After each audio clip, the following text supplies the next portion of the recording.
they all want to be in one, and a lot of them get their feature starts out of a horror film, you know?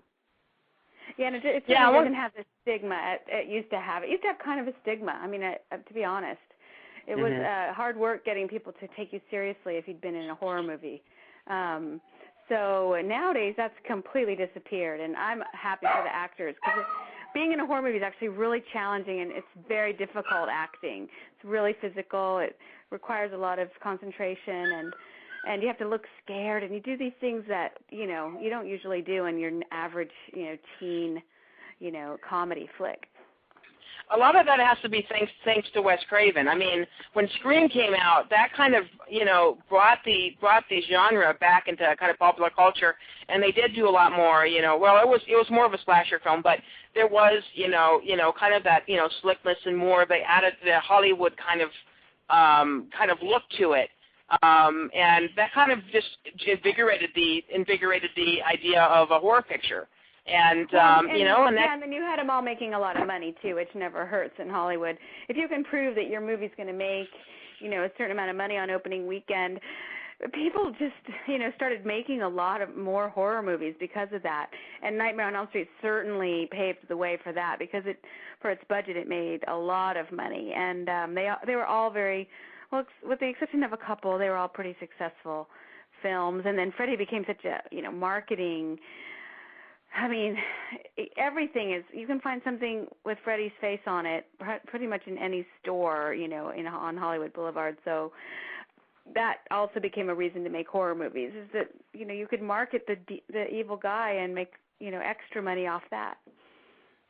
When you auditioned for this role or for Nancy in the original film, what were your thoughts? Was it something that, you know, well, I'm just going to be in this little horror movie, or was it something that you wanted to hope to make you a big break out of, or what was kind of your attitude going into the audition? Well, I know the very first job I did in Hollywood was I did for deferred payment, which means that you say you'll do the movie but get paid later, and I didn't see a dime from that movie. And then the second movie I did was for TV, and it was, you know, pretty much a pretty small paycheck, but it could keep me alive. And so when I got the audition for Nightmare on Elm Street, I really was like, they're going to really pay money, you know, it's going to be up front, and I'm going to make, you know, the SAG minimum. It just seemed like a great way to keep myself, you know, alive, basically. And it wasn't a big, you know, payday by any means. So, you know, I just was happy to be able to live another 6 months in L.A. because I had another job. And that's kind of the way I looked at every job back then, is just, okay, I can keep in L.A., I can keep living here and paying my rent. And you know, everyone was scraping by. Everyone in that movie was scraping by, except Amanda Wyss had like a really hot career at that time. She was in all these really great movies and TV shows, and she was kind of like probably making the most money out of all of us.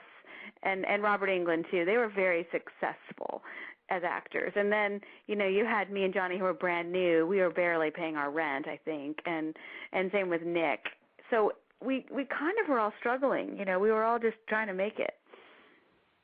Yeah, I mean, working with Wes, I mean, obviously there's a kindredship between yourself and Wes. I mean, can you tell us a little bit about that? Well, I mean, he's really, like, he's such a good friend, and he's almost like a relative, you know, like you'd think about your favorite uncle or something like that. I mean, I just love him for his wisdom, first of all. He's a very wise person, and I also love him because he got me my real start in this business and gave me such a fantastic role to play and trusted me, and I really tried to repay him for that faith, and then he brought me back for Nightmare 3, and then again in Nightmare 7. So, you know, I feel pretty confident in saying that he enjoyed the way I played Nancy and kept thinking that she was an important part of this, you know, this storyline. And he always says really nice things to me and about me. So that's, to have a relationship like that in Hollywood is so rare, and I really do treasure it a great deal. If you were asked to be maybe in the sequel to the remake, if they do another Nightmare on Elm Street, and you're offered a role, would you accept it? I would seriously consider it. Yeah, I mean, it would depend on a lot of different things. I think it would depend on like who had written it and who is going to direct it. Very interesting. And Tommy, I wanted to ask you about kind of this legacy that the Nightmare on Elm Street films have had, and bring it to a new audience. Can you tell us a little bit about where you kind of see the franchise going? Do you see maybe there might be a more rejuvenation of this franchise? Yeah, I mean, I think it's really going to come down to, it's a tough question because the first movie that Wes did was just, it's so iconic. It's how do you remake that movie? I mean, where do you go? Where do you take it? And I think it's really going to come down to, obviously, looking at the preview, it looks like they're taking it seriously. Jackie Earle Haley is obviously playing this, really darkly serious, which is great. And I think that's really what Freddy started out as. Where it ends up, I really think it's anybody's guess because it'll really depend on where they take it in another movie. If there is a sequel, what will they do with it? Will they stay down that dark road, or will they maybe take a cue from what worked for them in the past and, give Freddy some more dialogue? I don't even know how much he talks in this one. I really think it depends on how well the first one does and what they think they want to do with it. If they want to stay serious, I think that would be an interesting way to see if a serious Freddy can have that longevity as opposed to, the evolution that Robert gave, his incarnation. I mean, I think only time will tell. Yeah, I think time will tell too. I mean, just looking at the preview, so I think that they did take the old films a little bit more into consideration and try to mix a lot of the old stuff in there and get some people kind of interested in that. I know we've made a lot of horror pictures over the past couple years, and this seems to be the most, I think, the more interesting of the ones that they've had out just from the trailer, just because they did integrate a lot of the lore that they had back in the day into this movie. So I'm really interested in seeing what it's like as well, and I'm really interested to hear what you guys two have to say about it when it comes out as well. So I was going to have to check that out as well. I have to say that as you get older, you feel so nostalgic about those movies when you're a teenager. I loved the movie Airplane, and I loved the movie Jaws. I just have lots of nostalgia for those movies that I saw as a kid, and I think some of the urge to remake these movies is all about nostalgia and kind of recapturing our youth. But I think at the end of the day, I think kids want something different. I really do think that some of these people might be better off kind of finding something new and fresh that's out there. I mean, I see these piles of scripts. A lot of them are good to me that would really interest kids and really get people excited again about going to the movies. I just don't think that rehashing great stuff from the past is really a way to have your business plan. I mean, I know they're going to do well, but if they really want to make, you look at what, I'd say Jim Cameron is the best example of this. It's just never settle for what's old and done before. Let's look for something new. And because I really don't think you're going to get better than Robert Englund as Freddy. Deep down, I know that people will try, but I just think there's another monster out there that's ready to be created and ready to be made, And I hate to see people say, oh, we're not going to do something new. We're just going to do something that's been done before. That, to me, that's the anti-spirit of Hollywood. That's the opposite of what I think people come here to do and, stake their dreams out and come out on the bus. And I don't think it's to do a remake. I really don't.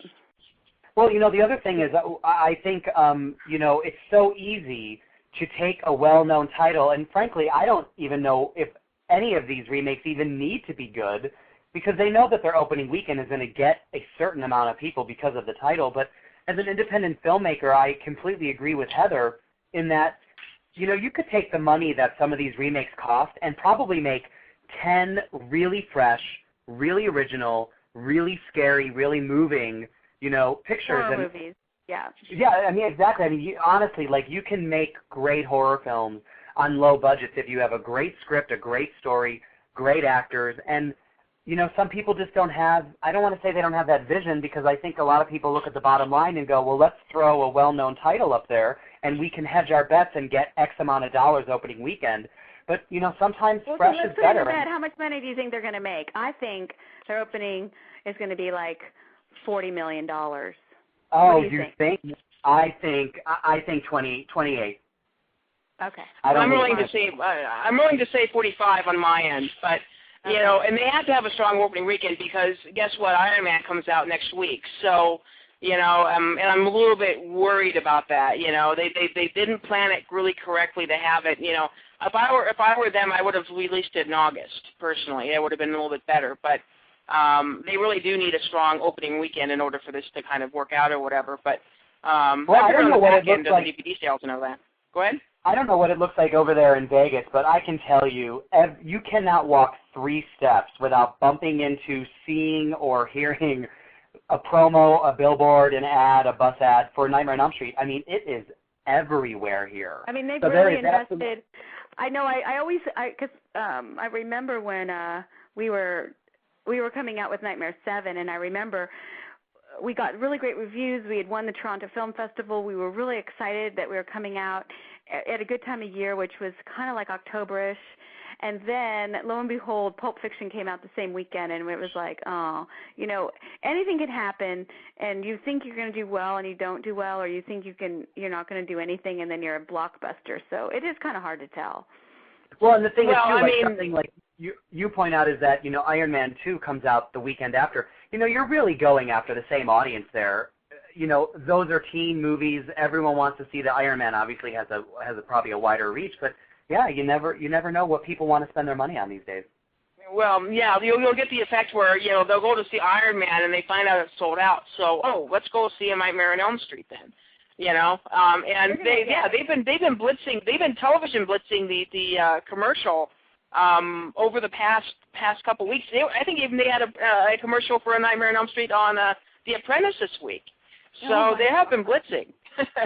I mean, and the thing is, too, is that's very expensive. So, you cut down your bottom line a lot when you do so much advertising. I mean, the pretty amazing thing is that there was never a television ad for the first Nightmare, and it was, just kind of people went and saw it based on ads in the paper, and it was pretty low-budget marketing at that time. And the reason that movie really became famous is because people bought it on VHS and watched it on their VCRs, in the late 80s, early 90s, when you could go down to a video rental house near your house and rent, 3 or 4 Nightmare on Elm Streets and bring all your friends over and kind of have a party. And that's really why Nightmare became famous and popular. And going to the movies is actually not the way that horror movies are watched, by a lot of kids who can't get in because they're not 17 or, the kids who like to watch these movies are actually like 13, and so it'll be interesting to see how they're going to get into the movie theater next weekend. Well, and if they don't, they do what you said, which is their parents rent the movie 3 months after it's out, and they have a slumber party, and 1 million copies go out every week that way. So.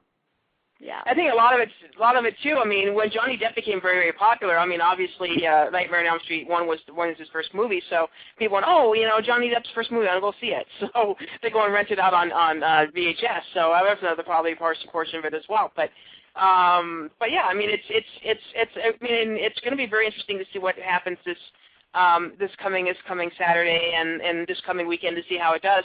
Tell us a little bit about where we can get this documentary at. Well, you can get it.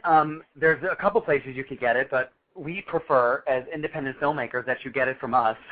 And you can do that at www.elmstreetlegacy.com. And the cool thing is, if you order it from us, not only do you get the documentary, but you will get, and you can only get this from us, a commemorative 12-inch by 18-inch poster that was created by the poster artist from the first 5 movies, and the wonderful Heather Langenkamp will autograph it for you. Oh, very interesting. I'll have to get my copy then at the site. Well, maybe we can do something for you, Mark. I think you've been so kind. I think maybe you get a freebie. Yeah, we could find a way to slip one over to Vegas for you. So you can get it on our website at this elmstreetlegacy.com, or you can get it from Amazon like the normal way. Yeah. But you don't get the poster, and you don't get my autograph poster. You don't get the autograph poster by me if you order it from Amazon. You only get it if you order it from elmstreetlegacy.com. Okay, yeah. Well, we'll definitely be in contact about it. Maybe I'll give away one of the DVDs and posters maybe next week or something like that too. One of the lucky callers or something like that as well. So we'll be in touch about that. Anyway, so I think before we go, I wanted Heather, would you mind doing a quick promo for me? Oh yeah, I heard some of the promos before when I was on hold. So So you got